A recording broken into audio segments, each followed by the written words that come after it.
ছেলে সে যদি ট্রাফিক আইন পালন করতে পারে, আপনি রাষ্ট্রপ্রধান হয়ে আপনি চুপ কেন? আমরা এত বড় গণঅভ্যুত্থান দলমত আমরা রাজনীতিতে এমন ভাবে এসেছি যে গণঅভ্যুত্থানের পর 5-6 বছরের ছোট বাচ্চাও ট্রাফিক আইন পালন করেছে, ঠিক না? যে আমাদের তো আসলে রাজনীতি আসার কথা ছিল না। আমরা ফেসিবাদ স্বৈরাচারী সরকারকে পতন ঘটিয়েছি, আমাদের লেখাপড়ার কথা, করার কথা, চাকরি করার কথা। কিন্তু এখন এসে আমরা দেখলাম যে ভাই আপনারা গণভোটে হ্যাভোট চাইলেন, আমরা হ্যাভোট দিলাম, কিন্তু পরে আপনারা মানলেন না। একটু ডিরেক্ট আমাদের সাথে, জনগণের সাথে আপনারা প্রতারণা করলেন। এই প্রতারণা তো আপনারা করতে পারেন না আমাদের সাথে। ওই জায়গা থেকে মনে হয় যে আসলে গণঅভ্যুত্থান ঘটানোই শেষ আমাদের কাজ না, ইনসাফের পক্ষে লড়ে যাওয়াই আমাদের কাজ। নাহিদ ভাই এখানে নাই, আমার স্পষ্ট মনে পড়ছে যে ভাতের হোটেলে বসে সবাই প্যান্ট পরা, নাহিদ ভাই লুঙ্গি পরা, কেন বলেন? মনে নাই আপনাদের?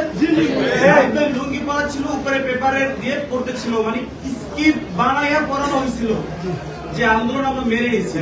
কিন্তু দুর্বল স্ক্রিপ্ট তো ছাত্র জনতা বুঝতে পারছে। আমি যদি ভুল না করে থাকি, আসিফ ভাই পা দিয়ে ছক্কা করেছে স্টুডেন্ট দা হেল্প। আমি যদি ভুল না করে থাকি, সার্জিস ভাইয়ের আঙ্গুল এরকম ছিল। সে সময় কিন্তু সবাই বলেছিল যে সার্জিস কিন্তু এটা বুঝাচ্ছে যে বন্দুকের সামনে রেখে আমাদেরকে পড়ানো হচ্ছে। এখন এই সার্জিস ভাই, আসিফ ভাই, নাহিদ ভাই গলা ফাটাইয়াও যদি বলে যে আপনারা কিন্তু জনগণের সাথে প্রতারণা করছেন, ওই সময় হাতের ইশারাই অনেক শক্তিশালী ছিল, কিন্তু এখন গলা ফাটাই বলেও তারা বিশ্বাস করতেছে না। সুতরাং আজকে যদি আমরা বলি যে আমরা হাদি হত্যার বিচার চাই, তাহলে এক দলের গা জ্বলে পড়ুন। কেন ভাই? আরে ভাই, হাদিবার বিচার চাইতেছি। বাংলাদেশের দিবালোকে একটা মানুষকে গুলি করে মারলো, সেই মানুষটার জন্য আমরা বিচার চাই। এটাতে জ্বলে পড়া কেন হবে? কোন কারণে হবে? তার মানে আপনারা দিবালোকে মানুষকে গুলি করে মারুক, এটার পক্ষে আপনারা? কথা ভুল ত্রুটি হতে পারে, আমি একদমই ছোট নতুন, আপনাদের সাথে এই সংগ্রাম আমি চালিয়ে যাব এবং আমার জায়গা থেকে আমি হাদি হত্যার বিচার চাই। এটা আমি সব জায়গায় চেয়ে যাব। কারণ আমি যখন দেখেছি, আমি যখন শুনেছি যে হাদিকে গুলি করার পাশাপাশি কাফিকেও গুলি করার অর্ডার ছিল, আরে ভাই আমি কি করেছি? অন্যায়টা করেছি কি? আমি স্বৈরাচার হাসিনার এগেইনস্টে কণ্ঠস্বর চালিয়েছি।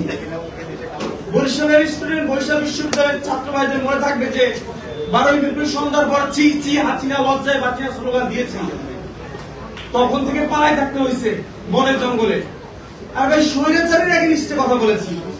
ইনসাফের পক্ষে আসতে হলে কি কোনো দল লাগে নাকি ভাই? ইনসাফের পক্ষে লড়তে হলে কোনো দল লাগে নাকি? আমার কাছে মনে হয় আমি যে এনসিপি তে যুক্ত হলাম, আমার কাছে মনে হচ্ছে না যে আমি কোনো পার্টি যুক্ত হলাম, কারণ আমি তো আগে থেকে এনসিপি। কথা বলবে, তার অধিকার ফিরে পাবে, ইনসাফের পক্ষে লড়ে যাবে, হাদি হত্যার বিচার চাবে, এটা তো এনসিপি লোকে। বেশি কথা বলবো না, আবার আমাদের উপর থেকে মানে হচ্ছে কথা না বলার একটা অভ্যাস। আরে ভাই আপনি সরকার প্রধান, আপনি কথা না বললে কথা কি বলবে? আপনার কাজই তো কথা বলা। গণঅভ্যুত্থানের পর 5 বছরের একটা ছেলে সে যদি ট্রাফিক আইন পালন করতে পারে, আপনি রাষ্ট্রপ্রধান হয়ে আপনি চুপ কেন? ইনসাফের বাংলাদেশে, তরুণদের বাংলাদেশে চুপ থাকা চলবে না। ইনকিলাব, ইনকিলাব, জিন্দাবাদ।